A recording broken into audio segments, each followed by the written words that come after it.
Lucas 16 verse 19 to 21. Ang mayaman at si Lazaro. May isang mayamang laging nakasuot ng mamahaling damit at saganang-sagana sa pagkain araw-araw. May isa namang pulubing nagngangalang Lazaro, natadtad ng sugat sa katawan at nakaiga sa may pintuan ng mayaman. Sangad na matapunan man lang ng mga mumong na huhulog mula sa hapag ng mayaman at dooy nilalapitan siya ng mga aso at dinidilaan ang kanyang mga sugat. Verse 22 at 23. Namatay ang pulubi at siya'y dinala ng mga anghel sa piling ni Abraham. Namatay rin ang mayaman at inilibing. Sa gitna ng kanyang pagdurusa sa daigdig ng mga patay, natanaw ng mayaman si Lazaro sa piling ni Abraham. Pansinin kung paano nagsisimula ang bahaging ito ng banal na kasulatan. Makikita natin ang ilan sa mga kamanghamangang bagay na meron ang mayamang lalaki. Siya ay nakadamit sa kulay lila at magarang linen. Maaari mo bang isipin ang mga iba't ibang bagay na meron itong mayamang lalaki? Isa siyang mayamang lalaki na may isang malaking bahay na may 8 kwarto, mga pinakamagarang sasakyan sa kanilang lugar, mga relo at alahas. Maaari mo bang isipin ang lahat ng mga bagay na ito na meron itong mayamang lalaki? Ang Biblia na naglalarawan sa kanya ay hindi sa pamamagitan ng kanyang pangalan, kundi sa pamamagitan ng kanyang kayamanan na nagpapakita ng antas ng kanyang kayamanan. Ngunit isa sa mga napansin ko ay wala siyang dinala na kahit isang bagay mula sa kanyang mga yaman nang siya ay namatay. Wala siyang dinala na kahit isang bagay nang siya ay lumipat sa kabilang buhay. Ang yaman ay hindi nangangahulugan ng kaligtasan. Ang pera sa bangko ay hindi katumbas ng kaligtasan. Minsan, bilang mga Kristiyano, may tendensing isipin natin na ang pinakamayaman sa ating simbahan ay ang pinakabanal na tao at itinataguyod sila ng ating Panginoong Diyos. Ngunit hindi laging totoo iyon. Ang taong iyon ay maaaring ipinanganak lang na may utak para sa negosyo at wala itong kaugnayan sa kaligtasan. Ang yaman ay hindi katumbas ng kaligtasan. Sa kabilang dako, may mga Kristiyanong naniniwala na ang kahirapan ay isang tanda ng kabanalan at sa pamagitan ng kanilang kahirapan, nakakamit nila ang isang uri ng huwad na kabanalan na ibinibigay ng Diyos. Ngunit ang kahirapan ay hindi katumbas ng kaligtasan. Maunawaan natin na ang yaman ay hindi nangangahulugan ng kaligtasan at sa kabilang banda, ang pagiging mahirap ay hindi rin nangangahulugan ng kaligtasan. Unawain natin na ang yaman ay hindi katumbas ng kaligtasan at sa kabilang dako, ang kahirapan ay hindi rin nangangahulugan ng kaligtasan. Mahirap para sa isang mayaman na maligtas, hindi ito imposible. Ngunit ang Biblia ay nagpapakita ng ideya na mahirap para sa isang mayaman na maligtas. Isa sa mga dahilan para dito ay dahil ang pera ay may kakaibang kapangyarihan na maging isang Diyos sa buhay ng isang tao. Bakit ganito? Ito ay dahil ang lahat ng kanilang pagmamahal, pag-aalaga at seguridad ay nauugma sa kanilang pera.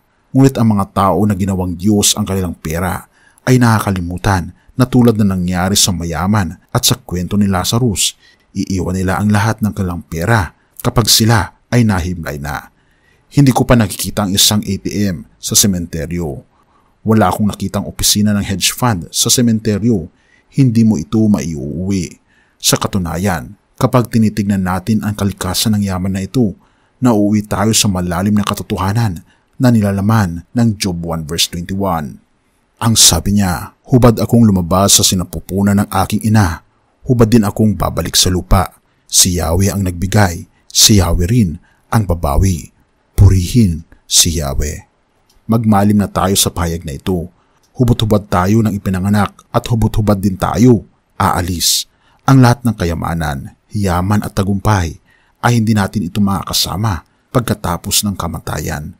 Ang natitira ay ang pananampalataya at ang ating relasyon sa ating Panginoong Diyos na ating tagapagligtas. Ang perspektibong ito ni Job ay nagbibigay ng makatotohanang kaalaman na ang ating pananampalataya at ugnayan sa ating Panginoong Diyos ang hindi nauubos. Ang ating material na ari-arian, yaman at mga tagumpay ay hindi natin makakasama sa kabilang buhay. Ang natitira ay ang ating pananampalataya at ang ating relasyon sa Panginoon na ating tagapagligtas. Ang pananaw ni Job ay nagpapakita ng nakakapagpapagabag na kalinawan. Ang pag-aaksaya ng panahon sa paghahanap ng yaman ay maaaring mag-utyok sa atin na maging alipin ito, na pumapalit sa debosyon na nararapat lamang para sa ating Panginoong Diyos. Ang mga kayamanan ng mundong ito ay maaaring maglihim sa ating mga mata sa espiritual, na nagdadala sa atin mula sa walang hanggang Diyos tungo sa temporal na mga bagay, mula sa banal tungo sa pang-araw-araw na buhay. Si Job sa kabila ng kanyang paghihirap at pagkawala ay nagtuturo sa atin ng mahalagang leksyon. Hindi ito tungkol sa anumang meron tayo, kundi tungkol ito kung sino ang mayroon tayo. Pahintulutan mo akong ulitin ang pahayag na ito. Hindi tungkol sa anong meron tayo, kundi tungkol sa sino ang mayroon tayo. Kapag dumating ang kamatayan sa ating pintuan at darating ito, hindi na mahalaga ang iyong pera. Ngunit ang mahalaga ay ang iyong relasyon kay Kristo. Ang paghahangad ng kayamanan ay maaring magdala sa landas ng espiritual na kalunusan. Isang landas kung saan ang kayamanang nakukuha ay nagiging Diyos na pumapalit sa debosyon na nararapat lamang sa ating Panginoong Diyos. Si Job, sa gitna ng kanyang pagdurusa at pagkawala, ay nagtuturo sa atin ng mahalagang leksyon, sapagkat ang ating kayamanan ay hindi ang ating tagapagligtas. Ang ating mga ari-arian ay hindi ang ating manunubos. Ito ay ang ating Panginoong Diyos, ang lumikha ng kalangitan at lupa, ang nagbibigay at kumuha, na siyang ating walang hanggang paghaharian ng ating walang hanggang lakas. Ito ay hindi isang atake laban sa pera. Ang pera ay hindi masama. Ito ay ang pagmamahal sa pera. At ito ang issue, ang pagmamahal sa pera. May mga bayarin kang kailangang bayaran. May mga taong umaasa sa iyo ng pinansyal at kailangan mong kumita ng pera para sa iyong pamilya. Inuudyukan kita na kumita ng pera para sa iyong pamilya. Ngunit sa iyong buhay, huwag mong payagan na ang pera ay maging Diyos mo. Huwag mong payagan ang pera na maging pagmulan ng iyong pagtitiwala.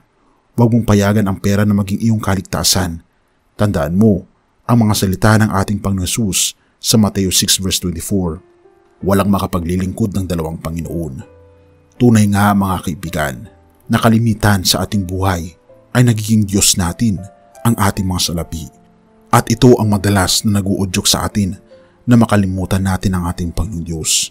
Nawa ay hilingin natin sa ating Panginoong Diyos na tayo ay bigyan ng kaisipan patungkol sa kung ano talaga ang nagagawa ng pera sa ating buhay. Ang pera ang nagtuturo sa atin paano maging madamot. Ang pera ang nagtuturo sa atin paano maging maluho, komportable at mayabang.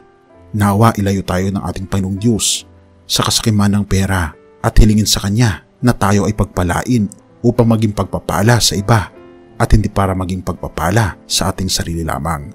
Purihin ang ating Panginoong Diyos at salamat kaibigan sa iyong panonood. Tayo'y manalangin. Ama naming banal, makapangyarihan naming Diyos, kami po'y lubusan nagpapasalamat sa inyo sa pagkakataong ito. Salamat Panginoon dahil ipinaalala niyo po sa amin na ang pag-ibig sa salapi ay ito po ang humahadlang sa aming pong pag-ibig sa inyo. Nanawa Panginoon, tulungan kami na makita ang tunay na tagapagligtas at hindi ang mga salapi kundi ang aming Panginoong Jesucristo lamang. Salamat Panginoon at patawarin po kami sa pagiging suwail at pagiging sakim sa pananalapi. Patawarin po kami sa lahat ng aming pagkukulang at pagkakasala, pagkat ito'y aming samot hiling sa matamis na pangalan ng aming Panginoong Jesus. Amen.